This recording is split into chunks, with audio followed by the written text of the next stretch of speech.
Hello friends, welcome to 5 creations. இன்றைக்கி நம்ம சேனலில் என்ன பார்க்க போகிறோன்னா 41 இன்ச் அளவுடைய ப்ளவுஸை முழுவதுமாக நம்ம அளவு ப்ளவுஸ் வச்சு எப்படி மார்க்கிங் பண்ண போகிறோம் அப்படிங்கிற வீடியோ தான் பார்க்க போகிறோம்.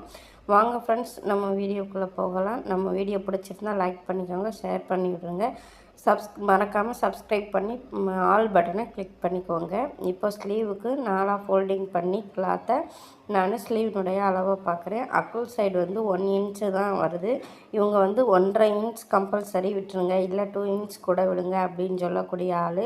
அதனால் நம்ம சுற்றளவு பத்தாமல் இருக்கிறதுனால ஜாயிண்டிங் போடாமல் இந்த மாதிரி துணியை விரித்து நம்ம ஸ்லீவினுடைய சுற்றளவுக்கு தகுந்த மாதிரி, அக்குள் சுற்றளவுக்கு தகுந்த மாதிரி நம்ம ஹாஃபாக ஃபோல்டிங் பண்ணியிருக்கோம்.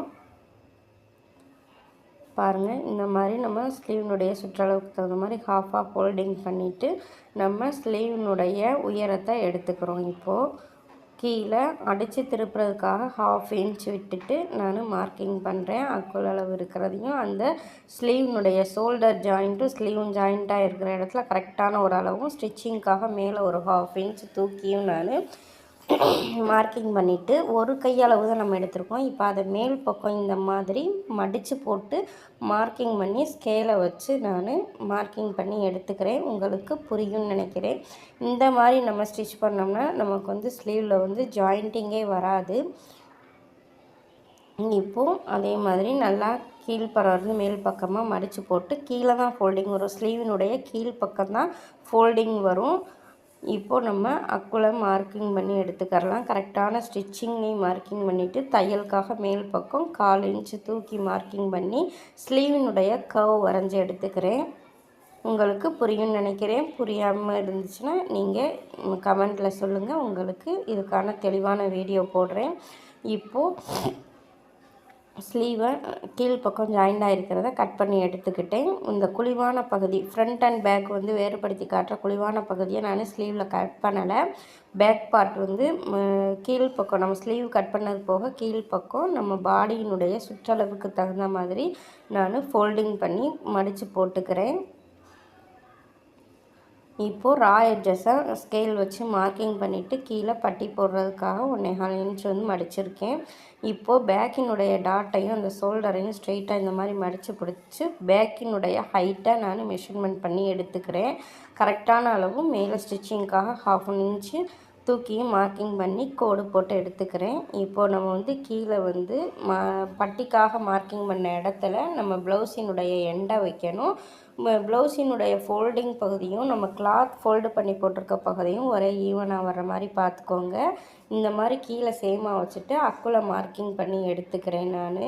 அதே மாதிரி நெக்கையும் மார்க்கிங் பண்ணி எடுத்துகிட்டு இப்போ வந்து நெக்கு மேல் பக்கம் ஷோல்டர் பக்கம் நம்ம வெட்டு பாகத்தையும் மார்க்கிங் பண்ணி எடுக்கிறேன். இந்த மாதிரி ஸ்ட்ரெயிட்டாக வச்சு மார்க்கிங் பண்ணி எடுத்துக்கிறேன். இப்போ வந்து நெக்குக்கும் ஸ்லீவுக்கும் பாக்ஸ் போட்டு எடுத்துக்கிறேன் நான். மேல் பக்கம் 1/2 இன்ச் நம்ம தூக்கி மார்க்கிங் பண்ணதுலதே நம்ம வந்து மார்க்கிங் போடணும் அக்குள் சைடு. இப்போ ஸ்லீவினுடைய கேவை நான் வரைஞ்சி எடுத்துக்கிறேன், ஆம்ஹோலினுடைய கேவை. இப்போ வந்து விரிவான கழுத்துங்கிறதுனால இவங்க நல்லா விரிவாக ரவுண்டாக ப்ராடாக போடுவாங்க. அதனால் இவங்களுக்கு வந்து ஒரு 1/2 இன்ச் வந்து அந்த பாக்ஸை விட்டு வெளியில் வர்ற மாதிரி நான் மார்க்கிங் பண்ணி எடுத்திருக்கேன். இப்போது பேக் பார்ட்டை நான் கட் பண்ணி எடுத்துக்கிறேன்.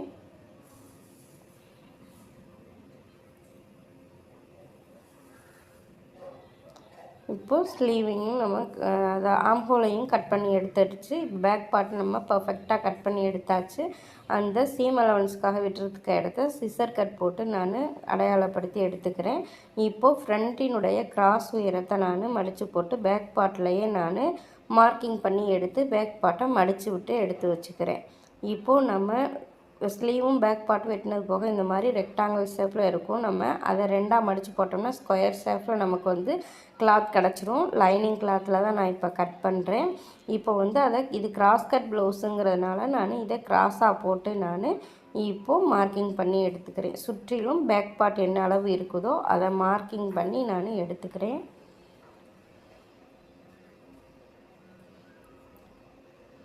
எடுத்துட்டு ஷோல்டரில் மேலே ஷோல்டர்லையும் நான் அதே அளவு மார்க்கிங் பண்ணிவிட்டு ஸ்லீவினுடைய ஆம்ஹோலினுடைய கர்வையும் வரைஞ்சி எடுத்துகிட்டு இப்போது நெக்குக்கு வந்து நம்ம மெஷர்மெண்ட் பண்ணணும் ஃப்ரண்ட் நெக்குக்கு.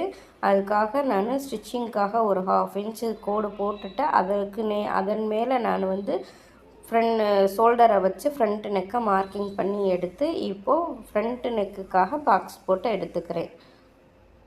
இப்போது குழிவான பகுதி ஸ்லீவ்னுடைய குழிவான பகுதியையும் நான் மார்க்கிங் பண்ணி எடுத்துட்டு அந்த ஃப்ரண்ட்டு கிராஸ் உயரத்துக்கு 2 பக்கமே ரைட் அண்ட் லெஃப்ட் 2 பக்கமே நம்ம வந்து கிராஸ் உயரத்துக்கு மேலே ஹூக் சைடு 1.5 இன்ச்சு, இந்த பக்கம் சைடு ஜாயிண்டிங் பக்கமும் 1.5 இன்ச் மேலே தூக்கி இந்த மாதிரி கர்வ் வரைஞ்சி எடுத்துட்டு ஃப்ரண்ட்டு நெக்கு வந்து நான் கொஞ்சம் விரிவாக வர மாதிரி ஒரு 1/4 இன்ச் வெளியில் வர்ற மாதிரி நெக் வளைவு வந்து கொடுத்துருக்கேன். உங்களுக்கு புரியும்னு நினைக்கிறேன். இந்த மாதிரி நீங்களும் ட்ரை பண்ணி பாருங்கள், பர்ஃபெக்டாக வரும். மேலே கழுத்து பக்கத்தில் வரையில் 1/4 இன்ச் கிராஸாக வந்து நம்ம கட் பண்ணி எடுத்துக்கிறோன்னா அந்த ஹூக் சைடு நம்ம கட் பண்ணல. இப்போ ஃப்ரண்ட் நெக்கும் கட் பண்ணி எடுத்தாச்சு. பிசுறு இல்லாமல் கட் பண்ணி எடுத்துக்கோங்க. பிசுறு இருந்தால் இந்த மாதிரி கரெக்ட் பண்ணி கட் பண்ணிடுங்க. இப்போ பேக் பார்ட்டினுடைய எண்டும் நம்ம பட்டிக்காக எடுத்து வச்சுருக்க கிளாத்தினுடைய எண்டும் ஒரே சேமாக இருக்கிற மாதிரி போட்டுக்கோங்க. போட்டுட்டு மேலே ஃப்ரண்ட் பார்ட்டை வந்து மேலே ஷோல்டர்லேருந்து ஒரே அளவு இருக்கிற மாதிரி முன்பின் இல்லாமல் போட்டு இந்த மாதிரி ஃப்ரண்ட் கிராஸினுடைய வளைவை எடுத்துக்கோங்க.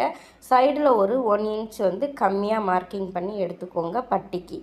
இப்போது நம்ம ஸ்டிச்சிங்க்காக மேலே வந்து ஒரு 1/2 இன்ச் மேலே தூக்கி கர்வ் வரைகிறோம். அந்த சைடு ஜாயிண்டிங் பக்கம் வரையில் ஒரு 1/4 இன்ச் மட்டும் நீங்கள் தூக்கி மார்க்கிங் பண்ணிக்கோங்க ஸ்டிச்சிங்க்கு.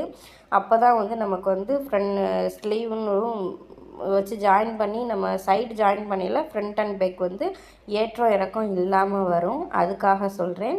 இப்போது ஒரு பட்டி தான் நான் கட் பண்ணி எடுத்திருந்தேன். இப்போ இன்னொரு பட்டியும் கட் பண்ணிவிட்டு சிசர் கட் போட்டு எடுத்துக்கிறேன். ஒரு பக்கத்துக்கு 2 பட்டி வேணும் லைனிங் கிளாத்தில்.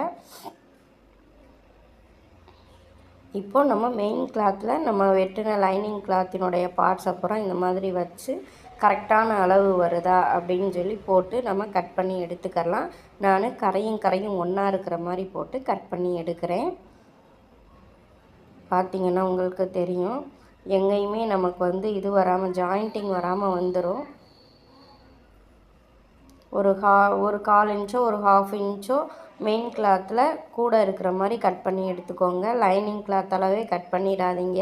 ஏன்னா எங்கேயாவது நகன் இருந்துச்சுன்னா நமக்கு வந்து துணி பத்தாமல் போயிடும். அப்புறம் மெயின் கிளாத்தில் ஜாயின் போடுற மாதிரி வந்துடும். அதனால் இந்த மெத்தடில் நீங்கள் கட் பண்ணி எடுத்துக்கோங்க. உங்களுக்கு ஏதாவது டவுட் இருந்தால் இதில் கிளியராக கேளுங்க, நான் உங்களுக்கு வந்து சொல்லி கொடுக்குறேன். இப்போது நம்ம பட்டியையும் கட் பண்ணி எடுத்துக்கலாம். இப்போது ஃப்ரண்ட் அண்ட் பேக்கு எல்லாம் நம்ம கட் பண்ணி பர்ஃபெக்டாக எடுத்தாச்சு. பட்டி துணி வந்து லைனிங்கில் வந்து கொஞ்சம் கம்மியாக இருந்ததுனால 2 பீஸ் மட்டும்தான் கட் பண்ணி எடுத்திருக்கேன். என்கிட்ட இருக்கிற இதே கலரில் வேறு துணி வச்சுருக்கேன். அந்த துணியை நான் ஸ்டிச்சிங் பண்ணியில் கட் பண்ணி எடுத்துக்குவேன். இப்போது ஃப்ரண்ட்டு பேக்கு பட்டி ஸ்லீவ் எல்லாம் நம்ம கட் பண்ணி பர்ஃபெக்டாக எடுத்தாச்சு. 2 லைனிங் கிளாத் போட்டு கட் பண்ணிங்க இல்லையா, அது இப்போ இன்னருக்கு மெயின் கிளாத்துலையும் இன்னொரு லைனிங் துணியை போட்டு நான் கட் பண்ணி எடுத்துக்கிறேன். இது வந்து ஒரே அளவுடைய 2 ப்ளவுஸு, 2க்குமே ஒரே கலர் லைனிங் துணி எடுத்து கொண்டு வந்து கொடுத்துட்டாங்க. அதனால் இந்த மாதிரி கட் பண்ணி எடுத்துக்கிட்டேன். ஒரு வேலையாக முடிஞ்சிடும் அப்படிங்கிறதுக்காக. நீங்களும் இந்த மாதிரி ட்ரை பண்ணிவிட்டு எனக்கு கமெண்ட்டில் சொல்லுங்கள் எப்படி இருந்ததுன்னு. தொடர்ந்து நம்ம வீடியோவை பாருங்கள், சப்ஸ்கிரைப் பண்ணுங்கள். நம்ம சேனல் பிடிச்சிருந்தால் லைக் பண்ணுங்கள், உங்கள் ஃப்ரெண்ட்ஸ் அண்ட் ரிலேட்டிவ்ஸ்க்கும் ஷேர் பண்ணிவிடுங்க. இதுவரையில் தொடர்ந்து ஆதரவு கொடுத்தவங்க அனைவருக்கும் ரொம்பவே நன்றி. இனிமேலும் இதே மாதிரி நமக்கு ஆதரவு கொடுங்க.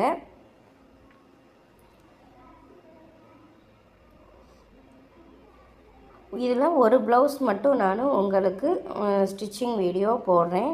2 ப்ளவுஸ் எனக்கு போட முடியாது, இது கொஞ்சம் அர்ஜென்ட்டில் நான் கட் பண்ணிக்கிட்டு இருக்கேன். தொடர்ந்து இனி நம்ம வீடியோ வரும். முயற்சி பண்ணுறேன், நானும் எவ்வளவோ முயற்சி பண்ணுறேன்.